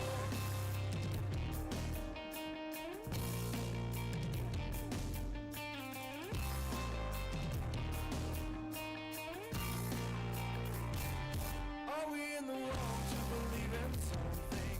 I'm the only one that can live my life. Catch me when I fall just to remind me of another time. The pain and letting go, there's no something. I feel it every day, acting off my line.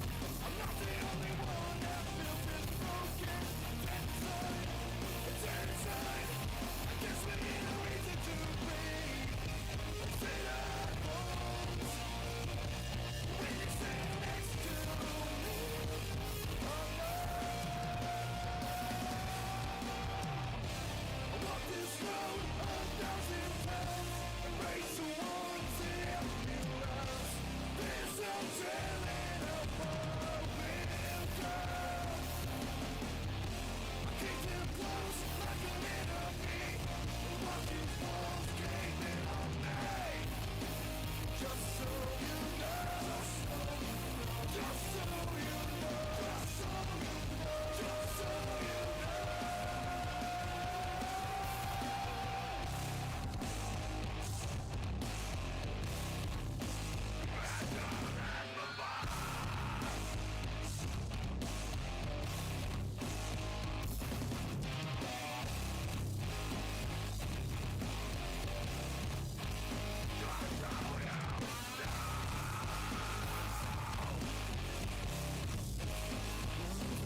This before.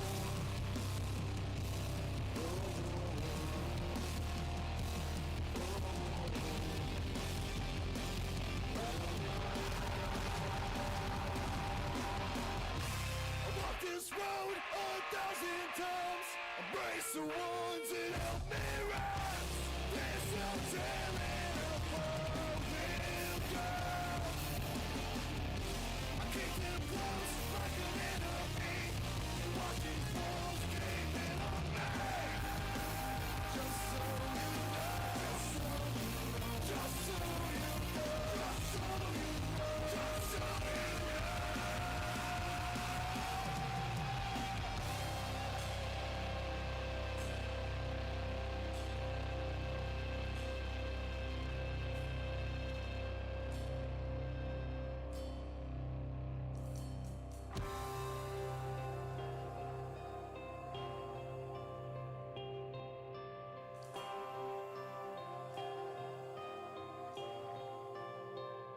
I carved your name into this bullet. You'll be the last thing running through my head. Not the only one that feels this broken. I'm better dead. Oh.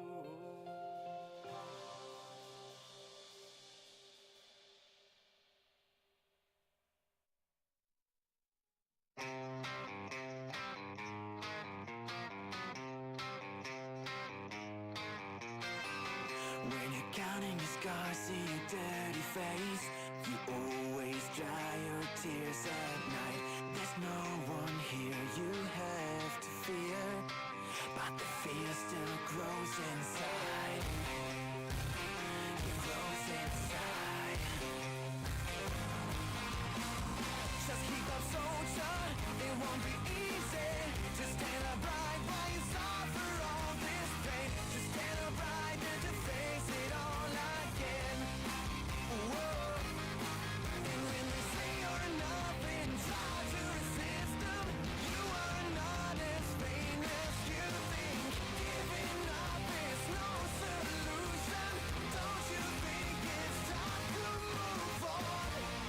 You gotta stand up when you're pushed down. Don't stay there sitting down on the ground. And when you start to fall, forget your fear, 'cause you will have to rise above it.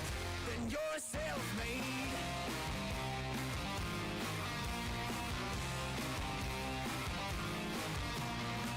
And when you made it, don't hide the speechless. Do not pretend you don't see what's happening, because you know the way it feels. Whoa, so when you see them crossing, try to resist them. Try to recall your position. Now you have the force to change it. Don't you think it's time to tell them? You gotta stand up when you're pushed down.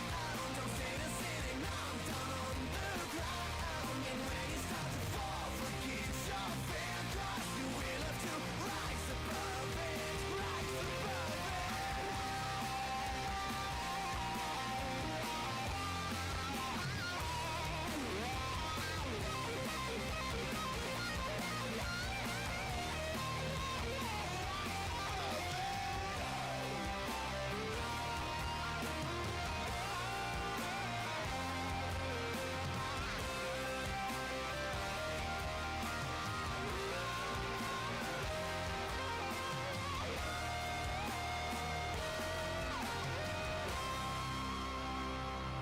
You gotta stand up when you're pushed down. Don't stay there sitting down on the ground. And when you start to fall, forget your fear, 'cause you will have to rise above it.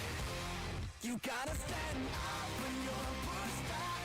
Don't stay there sitting down on the ground. And when you start to fall, forget your fear, 'cause you will have to rise above it. You gotta stand up when you're pushed down. Don't stay there sitting down on the ground. And when you start to fall, forget your fear, 'cause you will have to rise above it. Then you're self-made.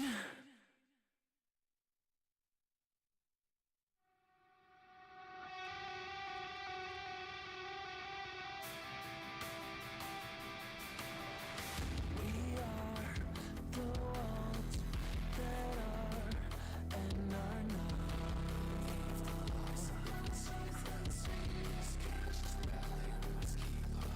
We're told that our mistakes are all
I'm so close, and I don't wanna take control of the world. But I gon' love you, yeah, I'm gonna love you.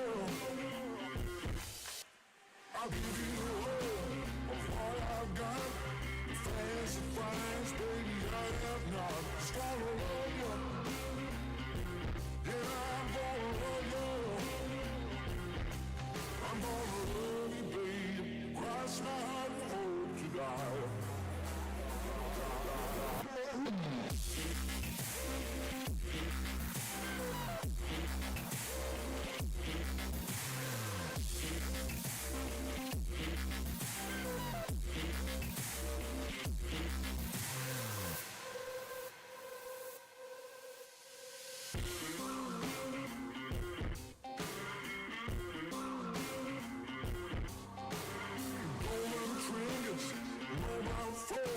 Expensive shoes, you can get your own. Just gonna love you, yeah, I'm gonna love you. Just gonna love you, yeah, I'm gonna love you. I'm gonna love you, baby. Cross my heart and hope to die.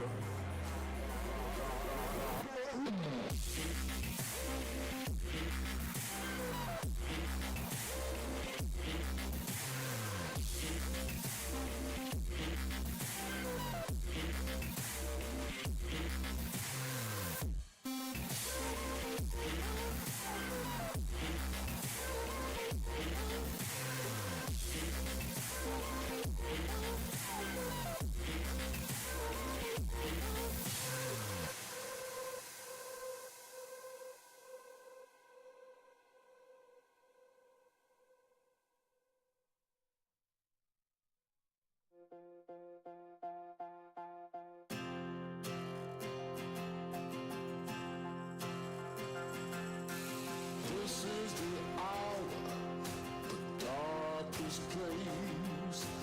Dante's Inferno, the devil's maze.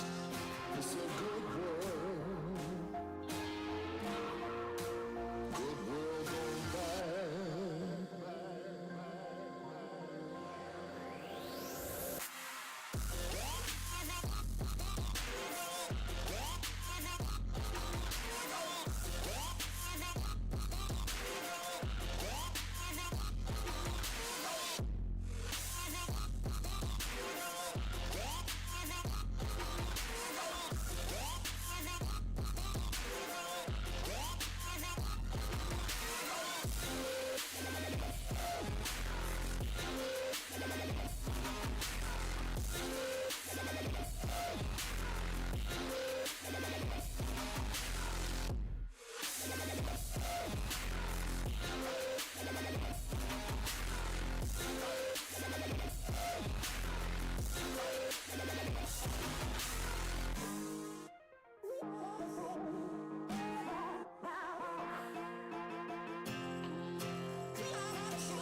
It's a good world,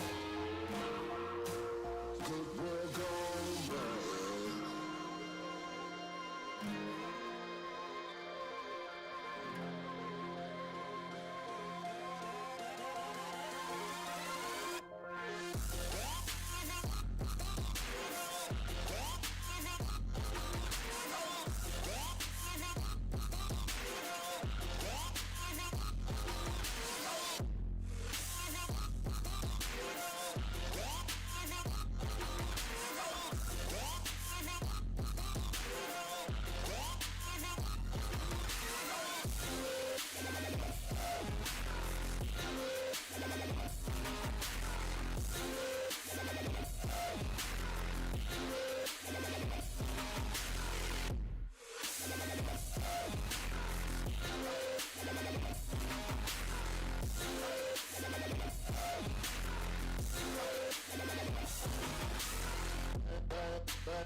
My thoughts have never been clearer.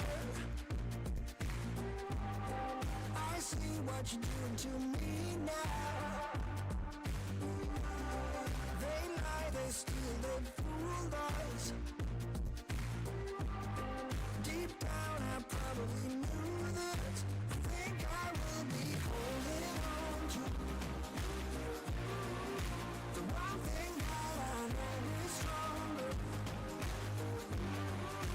Love is blind and no one's perfect. Time love seems so shallow, shallow, shallow, shallow. But you are bright, white gold.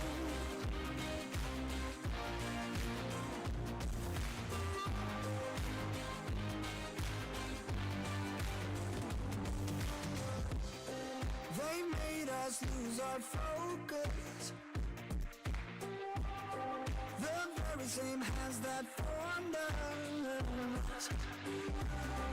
Go build a better tomorrow. For you I'd make it a rainbow. I think I will be holding on to the one thing that I know is stronger. Love is blind and no one's perfect. Time love seems so shallow, shallow, shallow, shallow. But you are bright, white gold.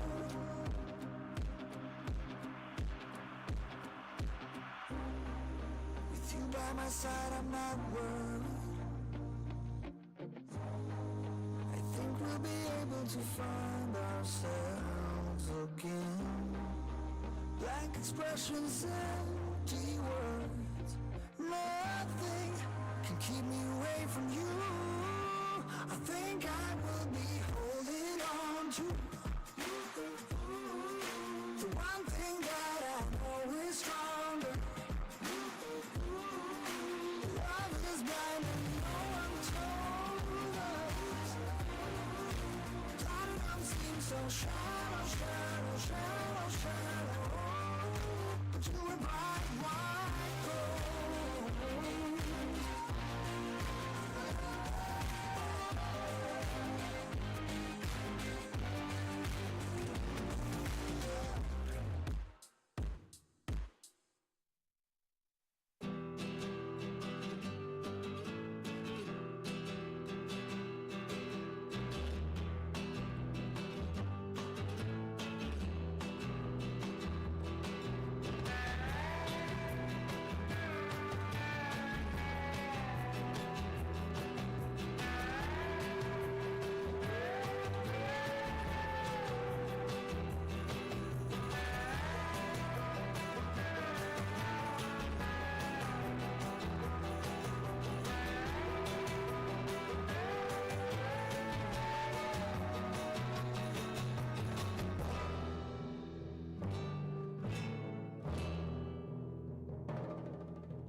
darkest night.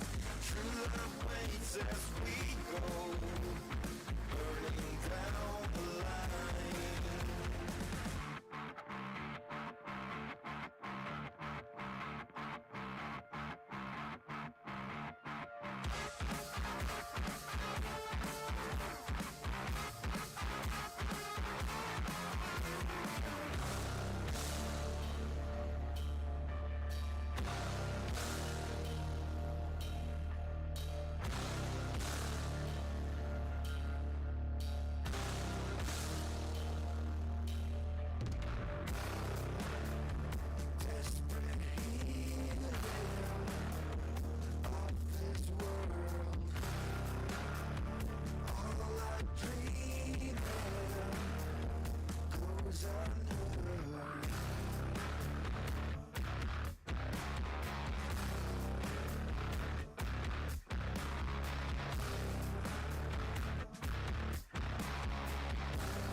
Messing around, calling all you pretenders. You're just missing what you want. My brother's going down the drain, my sister's living the dream, but everybody's singing along. It's okay, we'll all soon be gone.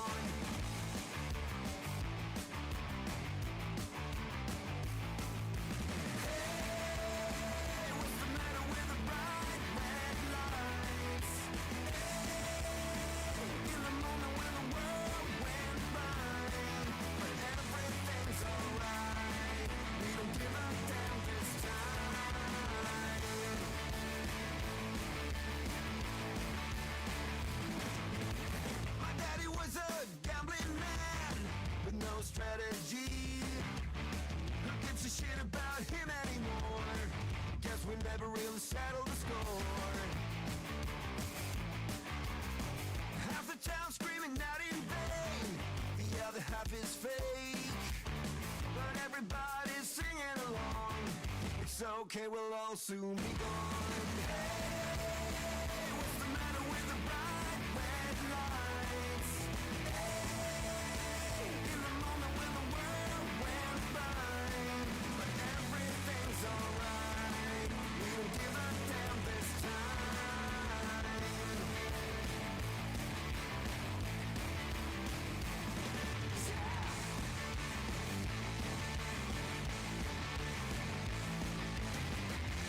Everyone's a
too close, can't deny.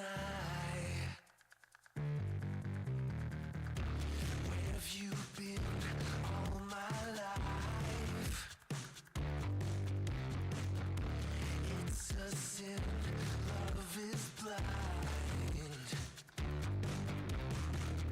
What'd you do? How'd you get so big? Are you leaving? Are you leaving?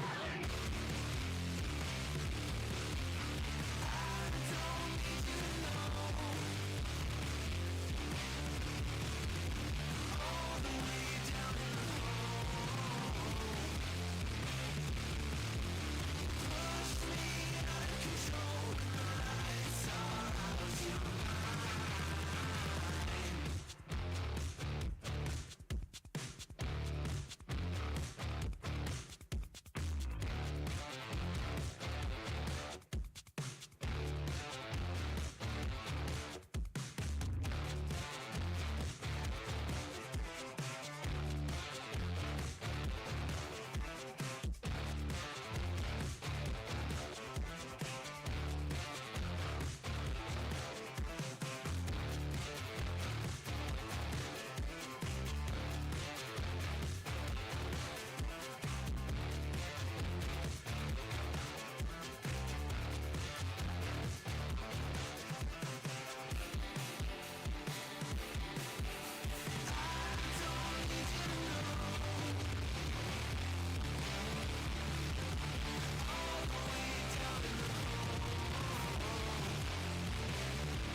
I've been wondering what has happened to you now.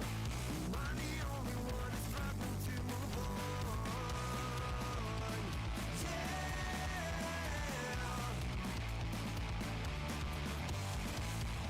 Guess I thought that this was meant to last. Now I wish I was still living in the past. Yeah.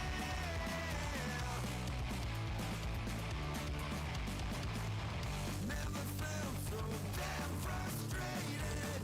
You're just wasting my time. All the feelings that I dread is ringing in my head. Can't believe the words you said.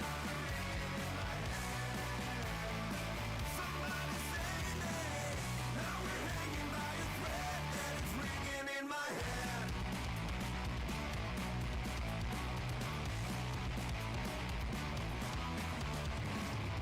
All your friends are now my enemies. Always tell you what to do. Can't keep up with all the bullshit they're throwing your way. Always looking for the easy way. Now they're walking over you. Yeah.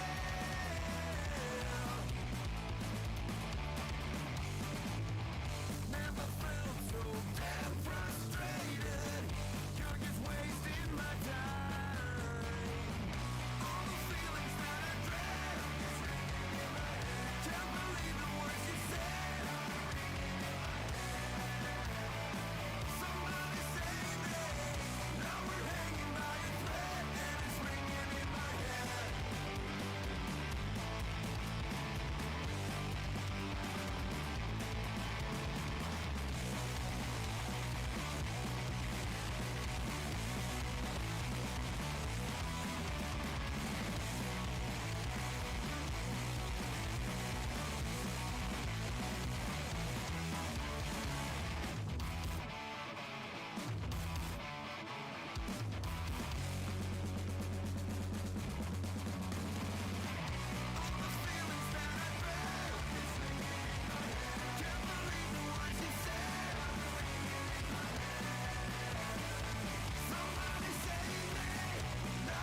Patrol.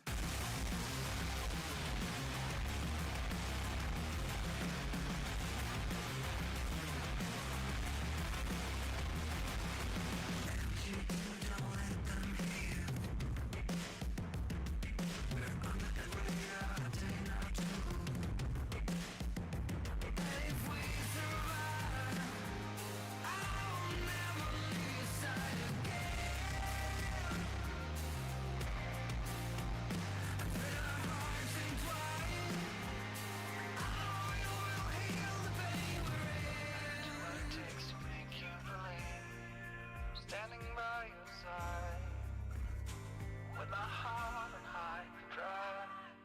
Do what it takes to make you believe. With a heart on high drive. We do what we want, but we're not free. With our hearts on Hyper Patrol.